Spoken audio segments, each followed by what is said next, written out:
అందరికీ నమస్కారం. Brother of బొమ్మాలి ఈరోజు సెన్సర్ కార్యక్రమం పూర్తి చేసుకుంది. యూబీఐ సర్టిఫికేట్ వచ్చింది. అండ్ సెన్సర్ ఆఫీసర్స్ అందరూ చూసిన వాళ్ళందరూ బాగా మెచ్చుకున్నారు. It's gonna B high entertainment అని.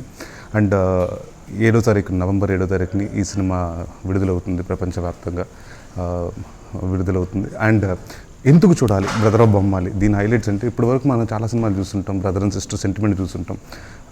బ్రదర్ ఒక సిస్టర్ కోసం బ్రదర్ అన్ని పాటలు పడ్డాడు, అన్ని కష్టాలు పడ్డాడు, అంటే అలా చూసాం. ద ఫస్ట్ టైం అసలు అంటే సిస్టర్ అని ఎలా ఉండాలి అని ఇప్పుడు వరకు మనం తెలుగు సినిమాలు చూస్తూ వచ్చాం. ఎలా ఉండకూడదు అన్నది ఫస్ట్ టైం మీరు బ్రదర్ ఆఫ్ బొమ్మాలిలో చూస్తారు.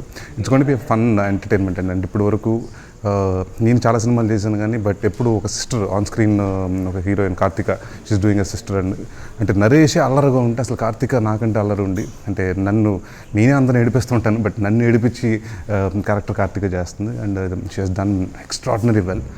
డాన్సులు కానివ్వండి, లేకపోతే అంటే ఈ సినిమాలో హైలైట్ అంటే నాకు తెలిసి కార్తిక గురించి చెప్పాలి. ఎందుకంటే తను మా అందరికీ తెలుసు రాధ గారు ఎంత మంచి dancer.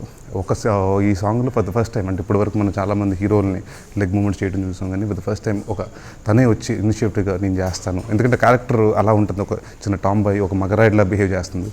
So the first time ఆ అమ్మాయి లెగ్ మూమెంట్స్ చేసింది.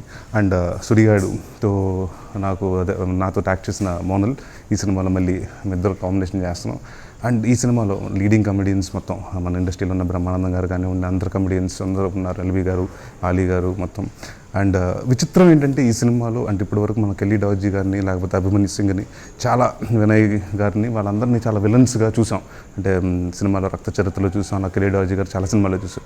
ఫర్ ద ఫస్ట్ టైం వీళ్ళతోటి కామెడీ చేస్తే ఎలా ఉంటుంది అని ఒక ఐడియా వచ్చింది. సో కెల్లీ డార్జీ గారు ఫర్ ద ఫస్ట్ టైం నాకు తెలిసి, ఎందుకంటే ఆయన షూటింగ్ చేస్తున్నప్పుడు చాలా ఎక్సైట్ అయ్యి, నేను ఇప్పటి వరకు అసలు ఎప్పుడు జీవితంలో కామెడీ చేయలేదండి. So he was so excited అండి, ఒక డిఫరెంట్ క్యారెక్టర్ వచ్చిందని. సో మాకేంటంటే ఎప్పుడు అంత సీరియస్గా ఉన్నాం అంటే ఒక విలన్ స్థాయిలో ఉండి ఒక చాలా సీరియస్గా లుక్ ఉన్న పర్సన్ని కామెడీ చేస్తే చాలా బాగుంటుందని నాకు మా డైరెక్టర్ గారికి అనిపించింది. అండ్ డెఫినెట్గా మాకు ఏదైతే అనిపించిందో స్క్రీన్ మీద చూసినప్పుడు మీకు అలాగే అనిపిస్తుంది. అండ్ శేఖర్ చంద్ర గారు మ్యూజిక్ డైరెక్టర్ అండి ఈ సినిమాకి. అంటే దాదాపు 5 సాంగ్లు ఇప్పుడు 1 month అయింది మ్యూజిక్ ఆడియో రిలీజ్ అయింది. అండ్ అన్ని సెంటర్స్లో మంచి రివ్యూస్ వస్తున్నాయి ఆడియోకి. And cinema has a very positive feedback. And 7వ తారీఖుని మీ ముందుకు వస్తుంది. సో మీరు అందరూ మా బ్రదర్ ఆఫ్ బొమ్మాలిని చూసి నన్ను, మా టీంని ఆశీర్వదించాలని కోరుకుంటున్నాను. Thank you very much.